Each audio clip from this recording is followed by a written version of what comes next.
আজকের ভিডিওটা একটু স্পেশাল, কারণ আজকে আমি টবি ম্যাগুয়ারের অভিনীত স্পাইডারম্যান মুভিটাকে সম্পূর্ণ এক্সপ্লেন করব।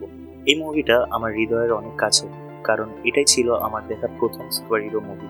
আমার মনে আছে আমি খুব ছোটবেলায় মুভিটি দেখেছিলাম, কিছুদিন আগে আবারও রিওয়াচ করলাম, তাই ভাবলাম আপনাদের সাথেও শেয়ার করি। তো আর কথা না বাড়িয়ে ভিডিওটি শুরু করা যাক। মুভির শুরুতে আমাদেরকে আমেরিকার ব্রুকলিন শহর দেখানো হয়, যেখানে কিছু স্টুডেন্ট স্কুল বাসে করে স্কুলে যাচ্ছিল, এবং সেখানেই আমরা গল্পের মেইন চরিত্র পিটার পার্কারকে দেখি। সে একটু দেরি করে ফেলেছে এবং তাকে ছাড়াই বাস চলে এসেছে, এজন্য সে বাসের পেছনে দৌড়ে বাসটিকে থামানোর চেষ্টা করছে, কিন্তু বাস ড্রাইভার থামাচ্ছিল না দেখে ম্যারি জেন চলে যায় বাস ড্রাইভারকে বলতে বাস থামানোর কথা, এবং ড্রাইভারটি বাস থামায়। তারপর পিটার সেই বাসে ওঠে, কিন্তু কেউ তাকে তাদের পাশে বসার জন্য সিট দিচ্ছিল না, এবং বাসের মধ্যে অনেকেই তাকে নানাভাবে বিরক্ত করছিল।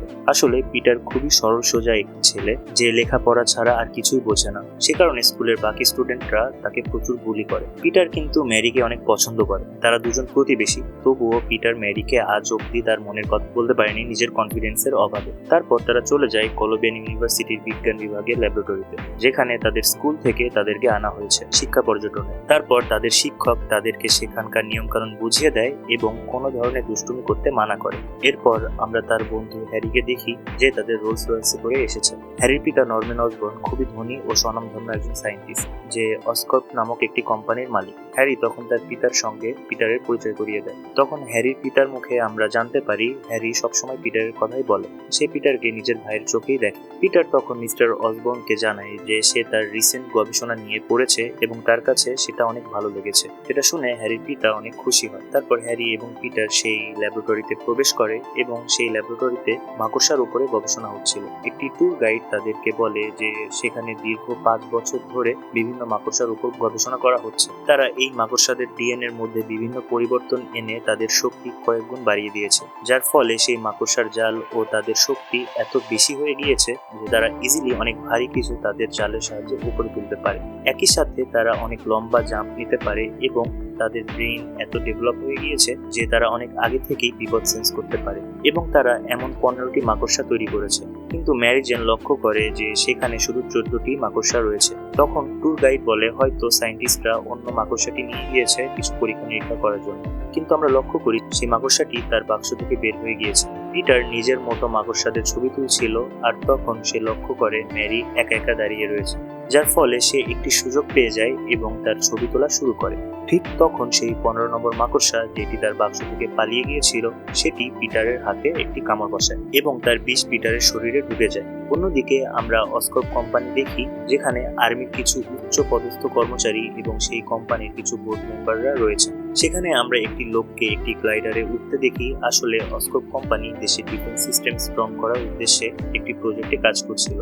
তারা এমন একটি ওষুধের উপর কাজ করছিল যেটা যে কোনো সৈনিকের শক্তিকে 800 গুণ বাড়িয়ে দিবে, কিন্তু সেই ওষুধটি এখনো সম্পূর্ণ তৈরি হয়নি। তারা বিভিন্ন ইঁদুরের শরীরে সেই ওষুধটি প্রয়োগ করেছে, যার ফলে সেই ইঁদুরগুলো অনেক শক্তিশালী হয়ে গিয়েছে, কিন্তু একই সাথে সেই ইঁদুরগুলো অনেক অ্যাগ্রেসিভ এবং মেন্টালি আনস্টেবল হয়ে গিয়েছে। অর্থাৎ তাদের গবেষণাটি এখনো শেষ হয়নি, তাদের আরও সময় প্রয়োজন। কিন্তু সেই আর্মি অফিসারটি জানায় তাদের হাতে একদমই সময় নেই। 2 সপ্তাহের মধ্যে তারা যদি সেই ওষুধটি তৈরি করতে না পারে, তাহলে সরকার থেকে সকল ধরনের ফান্ডিং দেওয়া বন্ধ করে দেবে। অন্যদিকে আমরা পিটারকে দেখি, যে তার বাড়িতে ফিরে এসেছে। সেই মাকড়সাটির কামড়ানোর ফলে পিটার অনেক অসুস্থ অনুভব করছে। সে চুপচাপ তার রুমে চলে যায় এবং সেখানে গিয়েই সে অজ্ঞান হয়ে পড়ে। আসলে সেই মাকড়সাটির বিষ পিটারের ডিএনএ মিউটেট করে সম্পূর্ণ এক নতুন ডিএনএ তৈরি করেছে। তারপর আমরা মিস্টার নরম্যানকে দেখি। যেহেতু তাদের হাতে সময় কম, এজন্য সে সেই ওষুধটি নিজের শরীরেই প্রয়োগ করে। তার অ্যাসিস্ট্যান্ট তাকে বাধা দেয়, কারণ সেই নতুন ওষুধটা এখনো টেস্ট করা হয়নি। তারা জানে না মানুষের শরীরে এটা কি ধরনের প্রভাব ফেলবে। কিন্তু মিস্টার নরম্যান তার কোনো কথাই শোনে না এবং নিজের উপর সেই ওষুধটা প্রয়োগ করতে বলে। নরম্যানের উপর সেই ওষুধটা প্রয়োগ করা হয় এবং যেটার ভয় ছিল ঠিক সেটাই হয়। নরম্যান যন্ত্রণায় ছটফট করতে শুরু করে এবং কিছুক্ষণের মধ্যেই তার হৃদস্পন্দন বন্ধ হয়ে যায়। তাকে বাঁচানোর জন্য তার অ্যাসিস্ট্যান্ট সেই চেম্বারে প্রবেশ করে, কিন্তু হঠাৎ করে নরম্যান জেগে যায় এবং অনেক অ্যাগ্রেসিভ হয়ে পড়ে এবং সেই ডক্টরের উপর আক্রমণ করে। অন্যদিকে আমরা পিটারকে দেখতে পাই, যে এখন অনেকটাই সুস্থ। সে কিছু অদ্ভুত ব্যাপার লক্ষ্য করে, যেমন সে চশমা ছাড়া কোনো কিছু দেখতে পেত না, কিন্তু এখন তার চোখ পুরোপুরি ঠিক হয়ে গিয়েছে। সে চশমা ছাড়াই সবকিছু ঠিকঠাক দেখতে পাচ্ছে, এমনকি তার রোগা পাতলা শরীরও অনেক স্ট্রং এবং মাস্কুলার হয়ে গিয়েছে। আসলে সেই মাকড়সাটি কামড়ানোর ফলে পিটারের মধ্যে এমন পরিবর্তন এসেছে। অন্যদিকে নরম্যানের জ্ঞান ফিরেছে এবং আগের রাতের সকল কিছুই সে ভুলে গিয়েছে। অর্থাৎ সেই ওষুধটা নেওয়ার পরই যে নরম্যান তার সঙ্গীকে হত্যা করে ফেলেছে তার কিছুই তার মনে নেই। তারপর আবারও আমরা পিটারকে দেখি যে তার স্কুলের ক্যান্টিনে বসে খাবার খাচ্ছিল। তখন সে ম্যারিকে লক্ষ্য করে যে তার পাশ দিয়ে হেঁটে যাচ্ছিল। ঠিক তখন পিটার বিপদ সেন্স করে এবং ম্যারি যে পা স্লিপ করে পড়ে যাচ্ছিল তাকে ধরে নেয়, যার ফলে ম্যারি অনেক ইমপ্রেস হয়। পিটার লক্ষ্য করে তার হাতে একটি চামচ আঠার মতো লেগে রয়েছে এবং সেটিকে যখন সে টেনে সরাতে যায় তখন দেখা যায় তার হাত থেকে মাকড়সার মতো জাল বের হয় এবং অন্য একটি টেবিলের খাবারের ট্রেতে আটকে যায়। পিটার সেগুলোকে ছাড়াতে গেলে সেই খাবারের ট্রেটি ভুলবশত অন্য একটি ছেলের গায়ে লাগে। স্বাভাবিকভাবেই সে প্রচন্ড রেগে যায় এবং পিটারের উপরে আক্রমণ করে, কিন্তু পিটার আর এবার থেমে থাকে না। সে সেই বুলির সমস্ত পাঞ্চ ডজ করে এবং তাকে একটি পাঞ্চ করে, যার ফলে সেই ছেলেটি অনেক দূরে গিয়ে পড়ে, যেটা দেখতে পেয়ে পিটার এবং সমস্ত স্টুডেন্ট অবাক হয়ে যায়। তৎক্ষণাৎ পিটার দৌড়ে তার স্কুল থেকে বের হয়ে যায় এবং একটি ফাঁকা গলিতে প্রবেশ করে। সে লক্ষ্য করে তার হাতের তালু ভরা সূক্ষ্ম কাঁটা, যেমনটা মাকড়সার হয়ে থাকে। ঠিক এই কারণেই বিভিন্ন জিনিস তার হাতে আটকে যাচ্ছিল। তারপর পিটার সেই সূক্ষ্ম কাঁটা ব্যবহার করে দেয়াল বেয়ে বিল্ডিং এর ছাদে উঠে যায় এবং জোরে জোরে লাফ দিয়ে এক বিল্ডিং থেকে অন্য বিল্ডিং এ চলে যায়। এভাবেই সে লাফ দিয়ে দিয়ে অনেকগুলো বিল্ডিং পার করে, কিন্তু সে লক্ষ্য করে তার পরবর্তী বিল্ডিংটা অনেক দূরে, যেটা লাফিয়ে পার করা পসিবল না। সে কারণে সে ডিসাইড করে সে তার হাত থেকে জাল বের করে সামনে থাকা বিল্ডিং এ আটকে দিবে এবং সেটাই ঝুলে সে পরবর্তী বিল্ডিং এর ছাদে যাবে। কিন্তু তার হাত থেকে সে আর জাল বের করতে পারে না, কারণ ক্যান্টিনে ভুলবশত তার হাত থেকে জালটি বেরিয়ে গিয়েছিল। সে জানে না দ্বিতীয়বার কিভাবে সে তার হাত থেকে জাল বের করবে। অনেক চেষ্টার পর পিটারের হাত থেকে জাল বের হয় এবং সে পরের বিল্ডিং এ সাকসেসফুলি চলে যায়। রাতে সে তার নিজের বাসস্থানে ফিরে আসে এবং ময়লা ফেলতে গিয়ে লক্ষ্য করে তাদের প্রতিবেশীদের বাসায় ঝগড়া লেগেছে, যেটা ছিল ম্যারির বাসা। ম্যারি তার পিতার সঙ্গে ঝগড়া করে মন খারাপ করে বাহিরে দাঁড়িয়েছিল এবং পিটার চলে যায় ম্যারির সঙ্গে কথা বলে তার মনটা ভালো করতে। তখন ম্যারির বয়ফ্রেন্ড সেখানে একটি নতুন গাড়ি নিয়ে চলে আসে এবং ম্যারিকে ঘুরতে নিয়ে যায়। পিটার তখন ভাবতে থাকে হয়তো তার কাছেও এমন একটি গাড়ি থাকলে সেও ম্যারিকে ইমপ্রেস করতে পারত। সেজন্য সে বিভিন্ন গাড়ি নিয়ে রিসার্চ করতে থাকে এবং তার একটি গাড়ি পছন্দও হয়। কিন্তু সমস্যাটি হলো পিটারের কাছে তো কোনো টাকা নেই। ঠিক তখন পিটারের নজর একটি নিউজের উপরে পড়ে, যেখানে একটি ফাইট ম্যাচের কথা বলা হয়েছে, যার উইনিং প্রাইস $3000, অর্থাৎ প্রচুর টাকা। সেই ম্যাচটা জিততে পারলে পিটার অনেক ভালো একটি গাড়ি কিনতে পারবে। কিন্তু পিটার তার আইডেন্টিটি রিভিল করতে চায় না এবং সেজন্যই সে নিজের জন্য একটি স্যুট বানায় এবং চলে যায় সেই ম্যাচে পার্টিসিপেট করতে। ম্যাচটির নিয়ম খুবই সাধারণ। প্রতিদ্বন্দ্বীর সঙ্গে 3 মিনিট সেই স্টেজে কাটাতে পারলেই পিটার জিতে যাবে। কিন্তু সেটা কোনো সহজ কাজ ছিল না, কারণ তার প্রতিদ্বন্দ্বী ছিল বিশাল এক পালোয়ান, যে নিমিষেই সকলকে ধরাশায়ী করছিল। তারপর পিটার চলে যায় ফাইট করতে। প্রথম দিকে পিটার সেই লোকটির কাছে প্রচুর মার খায়। দেখে তো মনে ছিল পিটারের জেতার কোনো চান্স নেই, কিন্তু পিটার ছিল প্রচুর শক্তিশালী এবং সে তার প্রতিদ্বন্দ্বীকে আচ্ছা মতো মেরে সেই ম্যাচটি জিতে যায়। তারপর সে চলে যায় তার টাকাটি নিতে, কিন্তু তখন তাকে মাত্র $100 দেওয়া হয়। পিটার তখন বলে উইনিং প্রাইস তো $3000, কিন্তু সেই লোকটি পিটারকে জানায় রুলস অনুযায়ী তাকে সেই স্টেজে 3 মিনিট ধরে ফাইট করতে হবে, কিন্তু সে মাত্র 2 মিনিটেই জিতে গিয়েছে এবং এর জন্য সে এর থেকে বেশি টাকা পাবে। তখন পিটার প্রচুর রেগে যায় এবং সেখান থেকে বের হয়ে যায়। ঠিক তখন একটি চোর হাতে বন্দুক নিয়ে সেই ম্যানেজারের রুমে প্রবেশ করে এবং সমস্ত টাকা নিয়ে সেখান থেকে পালিয়ে যায়। পিটারের হাতে সুযোগ ছিল, সে চাইলেই ইজিলি সেই চোরটিকে ধরতে পারত, কিন্তু সে তা করেন। আসলে পিটার সেই ম্যানেজারের উপরে প্রতিশোধ। কিন্তু সে যখন রাস্তা দিয়ে হাঁটছিল তখন সে লক্ষ্য করে দূরে একটি লোক গুলিবিদ্ধ হয়ে মারা গিয়েছে এবং কাছে গিয়ে পিটার লক্ষ্য করে সেই লোকটি তার আঙ্কেল বেন, যাকে একটি চোর গুলিবিদ্ধ করেছে। প্রচন্ড রাগে পিটার সেই চোরটির পেছনে ধাওয়া দেয় এবং পিটার তার স্পাইডার ওয়েবের সাহায্যে ইজিলি এক বিল্ডিং থেকে অন্য বিল্ডিং এ চলে যায় ও সেই চোরটিকে ট্র্যাক করে নেয়। লম্বা একটা চেসিং এর পর পিটার ফাইনালি সেই চোরটিকে ধরে নেয় এবং অনেক মারতে থাকে। কিন্তু যখনই সেই চোরটির মুখ আলোতে পড়ে তখন পিটার বুঝতে পারে এটি সেই চোর যাকে পিটার যেতে দিয়েছিল এবং সে মনে করতে থাকে তার আঙ্কেলের মৃত্যুতে কোনো না কোনো ভাবে সেই দায়ী। এবং ঠিক এই গিল্টের কারণে পিটারের মধ্যে পরবর্তীতে একটি হিরোইজমের জন্ম হয় এবং সে স্পাইডারম্যানে পরিণত হয়। যাই হোক, আমরা তারপর মিস্টার নরম্যানকে দেখতে পাই সেই ওষুধটি প্রয়োগ করার ফলে তার মধ্যে দুটি পার্সোনালিটি তৈরি হয়েছে এবং তার খারাপ পার্সোনালিটি যে খারাপ খারাপ কাজ করে সে নরম্যানকে বিভিন্ন কুবুদ্ধি দিতে থাকে। তার খারাপ পার্সোনালিটি, যার নাম গবলিন, সে নরম্যানকে দিয়ে একটি জায়গায় হামলা করায় যেখানে নরম্যানের বিজনেস কম্পিটিটররা কিছু এক্সপেরিমেন্ট করছিল এবং সেই সম্পূর্ণ জায়গা ধ্বংস করে দেয়, যার ফলে তার কোম্পানিকে আর কেউ থামাতে পারবে না।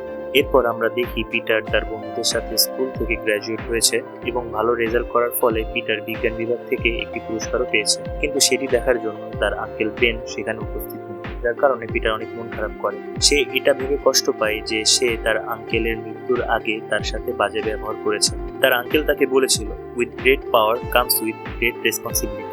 এবং ঠিক সেই কারণেই পিটার ডিসাইড করে সে এখন থেকে তার এই পাওয়ার ভালো কাজে ব্যবহার করবে। সে তার স্যুটটি কমপ্লিট করে এবং স্পাইডারম্যান রূপে বেরিয়ে পড়ে মানুষকে সাহায্য করতে। খুবই দ্রুত স্পাইডারম্যান তার শহরে ফেমাস হয়ে যায় এবং একই সাথে স্পাইডারম্যানের অনেক বড় একটি ফ্যান গ্রুপ এবং হেটার্স তৈরি হয়। সেই হেটার্সদের মধ্যেই একজন ছিলেন মিস্টার জেমিসন, যিনি সেই নিউ ইয়র্ক শহরে একটি নিউজ চ্যানেলের মালিক। জেমিসন চায় সে যেভাবেই হোক স্পাইডারম্যানকে অপরাধী বানিয়ে সকলের সামনে নিয়ে আসবে। অন্যদিকে পিটার এবং ম্যারির হঠাৎ রাস্তায় সাক্ষাৎ হয়। তারা দুজনই নিউ ইয়র্কে এসেছে নিজেদের স্বপ্ন পূরণ করতে। পিটার নিজের জন্য একটি চাকরি চায়, অন্যদিকে ম্যারি চায় একজন অভিনেত্রী হতে। যদিও ম্যারির স্বপ্ন এখনো পূরণ হয়নি, এজন্য সে আপাতত ছোট একটি রেস্টুরেন্টে একজন ওয়েট্রেসের কাজ করছে। ম্যারির সাথে কথা বলে পিটার জানতে পারে যে হ্যারি এবং ম্যারি তারা দুজনে ডেট করছে। যেটা জানতে পেরে পিটার খুব দুঃখ পায়, কারণ হ্যারি তার অনেক ভালো বন্ধু। একই সাথে হ্যারি এবং পিটার কিন্তু এক রুমমেট। তবুও হ্যারি পিটারকে এ ব্যাপারে কিছু জানায়নি। যাই হোক, আমরা পিটারকে দেখি যে তার সেকেন্ড আইডেন্টিটি অর্থাৎ স্পাইডারম্যান সেজে অপরাধীদের সঙ্গে ফাইট করছে এবং অন্য একটি জায়গায় সে তার ক্যামেরাটি সেট করে রেখেছে, যেটা অটোমেটিক তার ছবি তুলে নেয়। এবং পিটার সেই ছবিগুলো নিয়ে চলে যায় ডেইলি বাগেল নিউজ কোম্পানিতে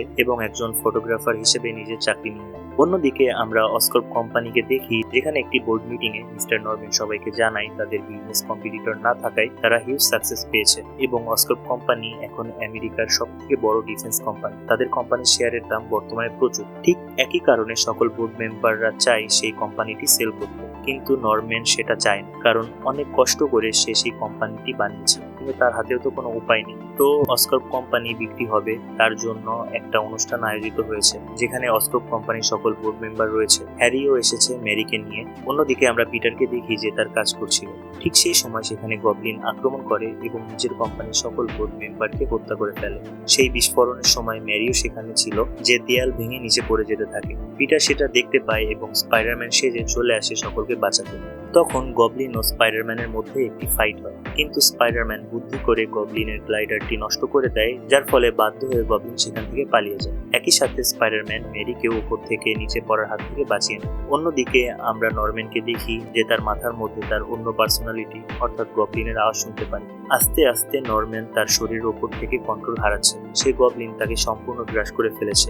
গবলিন নরম্যানকে বলে এই শহরে তাকে আটকানোর মতো শুধু একজনই রয়েছে, আর সেটা হলো স্পাইডারম্যান। যদি স্পাইডারম্যান তার দলে চলে আসে তাহলে গবলিনকে আর কেউ আটকাতে পারবে না। সেজন্য গবলিন স্পাইডারম্যানের জন্য একটি ফাঁদ পাতে। সে জানতো স্পাইডারম্যানের উইকনেস কি এবং সেটাকে কাজে লাগিয়ে গবলিন স্পাইডারম্যানকে ধরে নেয়। পরে স্পাইডারম্যানের জ্ঞান আসে এবং সে নিজের সামনে গবলিনকে দেখতে পায়। গবলিন কিন্তু স্পাইডারম্যানের কোনো ক্ষতি করে না। সে স্পাইডারম্যানকে বন্ধুত্বের প্রস্তাব দেয়। সে চায় তারা দুজন এই শহরে রাজ করুক। গবলিন স্পাইডারম্যানকে এ ব্যাপারে ভাবতে বলে সেখান থেকে চলে যায়। পরের দিন রাতে পিটারের সঙ্গে ম্যারির রাস্তায় সাক্ষাৎ হয় এবং তারা দুজন কিছুক্ষণ কথা বলে। পিটারের সঙ্গে কথা বলার পর ম্যারি যখন সেখান থেকে যাচ্ছিল, তখন পিটার লক্ষ্য করে কিছু দুষ্কৃতী ম্যারির পিছু নিয়েছে। সাথে সাথে পিটার তার স্যুটটি পরে স্পাইডারম্যান সেজে সেখানে চলে আসে এবং ম্যারিকে সেই দুষ্কৃতীদের হাত থেকে রক্ষা করে। পরের সিনে আমরা দেখতে পাই একটি বিল্ডিং এ আগুন ধরে গিয়েছে এবং সেখানে স্পাইডারম্যান উপস্থিত হয় মানুষদের রেস্কিউ করতে, কিন্তু পরে সে বুঝতে পারে এটা গ্রিন গবলিনের একটি চাল। গবলিন তখন স্পাইডারম্যানের কাছে প্রশ্ন করে যে সে গবলিনের প্রস্তাবে রাজি কিনা। স্পাইডারম্যান সিম্পলি তাকে না করে দেয়,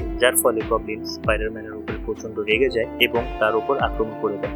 স্পাইডারম্যান গবলিনকে ধাঁধা দিয়ে সেখান থেকে পালাতে সক্ষম হলেও সেই ফাইটের সময় স্পাইডারম্যান আঘাতপ্রাপ্ত হয়। অন্যদিকে আমরা হ্যারিকে দেখি যে তার বাসায় দুপুরের খাবারের আয়োজন করেছে। সে প্ল্যান করেছে সে ম্যারিকে তার পিতার সঙ্গে সাক্ষাৎ করিয়ে দিবে। কিছুক্ষণের মধ্যেই সেখানে মিস্টার নরম্যান চলে আসে, যে একটু আগেই গ্রিন গবলিন সেজে স্পাইডারম্যানের সঙ্গে ফাইট করছিল। যাই হোক, পিটারও সেখানে উপস্থিত হয় এবং খাবারের টেবিলে বসেই নরম্যান পিটারের হাতে সেই ক্ষতটি লক্ষ্য করে, যেটি একটু আগেই সে স্পাইডারম্যানকে দিয়েছিল এবং নরম্যান বুঝে যায় পিটারই হলো স্পাইডারম্যান। নরম্যান তখন সম্পূর্ণ আউট অফ কন্ট্রোল হয়ে যায় এবং তার শরীর তখন গবলিনের কন্ট্রোলে। গবলিন নরম্যানকে উপদেশ দেয় যদি স্পাইডারম্যানকে হারাতে হয় তাহলে তার দুর্বল স্থানে আঘাত করতে হবে, যার কারণে গবলিন পিটারের আন্টের উপরে আক্রমণ করে দেয়। যদিও আন্ট মেয়ে প্রাণে বেঁচে গিয়েছে এবং তাকে হসপিটালাইজ করা হয়েছে। পিটার তখন বুঝে যায় যে গবলিন তার পরিচয়টি জেনে গিয়েছে। যাই হোক, ম্যারি এসেছে আন্ট মেয়ের সঙ্গে দেখা করতে এবং আমরা লক্ষ্য করি পিটার ও ম্যারি ধীরে ধীরে একে অপরের ক্লোজ হচ্ছে, যেটা আবার হ্যারি বুঝতে পেরে যায়। তারপর হ্যারি ভাঙা হৃদয় নিয়ে তার পিতার কাছে চলে যায় এবং তাকে সব ঘটনা খুলে বলে যে কিভাবে ম্যারি ও পিটার একে অপরের অনেক কাছে চলে এসেছে। যেটা জানতে পেরে গবলিন নতুন একটি প্ল্যান বানায় এবং ম্যারিকে কিডন্যাপ করে নেয়। সে ম্যারিকে একটি বড় ব্রিজের উপরে নিয়ে আসে, একই সাথে সে কিছু বাচ্চাদেরও কিডন্যাপ করে রেখেছে এবং এমনভাবে প্ল্যান সাজিয়েছে যে স্পাইডারম্যান তাদের মধ্যে যে কোনো একজনকেই বাঁচাতে পারবে, হয় ম্যারি অথবা সেই বাচ্চাগুলো। স্পাইডারম্যান সেই খবরটি পায় এবং খুব অল্প সময়ের মধ্যেই সেই স্থানে চলে আসে। গবলিন তখন সেই ব্রিজের উপর থেকে একসাথে ম্যারি ও বাচ্চাদেরকে নিচে ফেলে দেয়, কিন্তু স্পাইডারম্যান সবাইকে খুব কষ্টে নিচে পড়ার হাত থেকে ধরে নেয়। কিন্তু সমস্যা তো এখনো শেষ হয়নি, কারণ গবলিন তখন ঝুলন্ত অবস্থায় থাকা স্পাইডারম্যানের উপরে আক্রমণ করে। কিন্তু সে সব কিছুকে উপেক্ষা করে স্পাইডারম্যান খুবই কৌশলে তাদের সবাইকে বাঁচিয়ে নেয়, যেটা দেখতে পেয়ে গবলিন প্রচন্ড রেগে যায় এবং স্পাইডারম্যানকে অন্য একটি স্থানে নিয়ে যায় এবং তাদের মধ্যে একটি ফাইট শুরু হয়। আমরা তখন স্পাইডারম্যান এবং গবলিনের মাঝে ভয়ানক একটি লড়াই দেখতে পাই, যে লড়াইয়ে স্পাইডারম্যান অনেক ঘায়েল হয়। গবলিন তাকে ওভারপাওয়ার করে দেয় এবং মনে হচ্ছিল হয়তো তখনই স্পাইডারম্যানের গল্প শেষ, কিন্তু সে আবারও উঠে দাঁড়ায় এবং গবলিনকে পাল্টা মার মারে। স্পাইডারম্যান গবলিনকে সজোরে আঘাত করতে থাকে এবং এক পর্যায়ে তাকে হারিয়ে দেয়। গবলিন স্পাইডারম্যানের হাতে মার খেয়ে নিজের আসল পরিচয় দেয় যে সে নরম্যান এবং বলে গবলিন তাকে দিয়ে এই খারাপ কাজগুলো করাচ্ছিল, এতে তার কোনো দোষ নেই এবং স্পাইডারম্যানের কাছে সাহায্য চায়। কিছুক্ষণের জন্য স্পাইডারম্যান অবাক হয়ে সেখানে থেমে যায়, কিন্তু গবলিন আবারও তার সাথে বিশ্বাসঘাতকতা করে এবং তার গ্লাইডারের ব্লেড দিয়ে স্পাইডারম্যানকে মারার চেষ্টা করে। কিন্তু সময় মতো স্পাইডারম্যান সেখান থেকে সরে যায় এবং সেই ব্লেডটি গবলিনের শরীরে গিয়েই লাগে এবং গবলিন সেখানেই মারা যায়। মৃত্যুর আগে নরম্যান পিটারকে অনুরোধ করে বলে সেই যে গ্রিন গবলিন, এটা যেন হ্যারি কখনোই জানতে না পারে, এবং তাই স্পাইডারম্যান গ্রিন গবলিনের পোশাক খুলে নরম্যানের মৃতদেহ তার বাসায় রেখে আসে। কিন্তু দুর্ভাগ্যবশত হ্যারি স্পাইডারম্যানকে দেখতে পায় এবং ভাবতে থাকে হয়তো স্পাইডারম্যানই তার পিতাকে হত্যা করেছে। পরের দিন নরম্যানের ফিউনারাল হয় এবং সবাই সেখানে উপস্থিত হয়েছে। হ্যারি পিটারকে জানায় যে স্পাইডারম্যান তার শত্রু, কারণ সে তার পিতাকে হত্যা করেছে এবং হ্যারি যেভাবেই হোক স্পাইডারম্যানের উপরে তার প্রতিশোধটা নিবেই। এবং সেই কাহিনীটি আমরা স্পাইডারম্যান 2-তে দেখি। ম্যারিও কিন্তু পিটারকে ভালোবেসে ফেলেছে এবং পিটারকে তার মনের কথা জানায়, যেটা শুনে পিটার অনেক খুশি হয়, কিন্তু সে কোনোভাবেই ম্যারিকে জানায় না যে সে তাকে ভালোবাসে, কারণ পিটার কোনো মতেই চায় না তার কারণে ম্যারির জীবনে আবারও বিপদ আসুক এবং সে বুকে পাথর রেখে ম্যারিকে না করে দেয়। কিন্তু কোনো না কোনো ভাবে ম্যারি বুঝতে পেরে যায় যে পিটারই হলো আসলে স্পাইডারম্যান এবং এখানেই মুভিটি শেষ হয়। তো কেমন লাগলো আপনাদের আমার ভিডিওটা তা আমাকে কমেন্ট করে জানাবেন এবং আপনাদের যদি কোনো রেকমেন্ডেশন থাকে সেটিও জানাতে ভুলবেন না। তো দেখা হবে পরের কোনো ভিডিওতে। টাটা।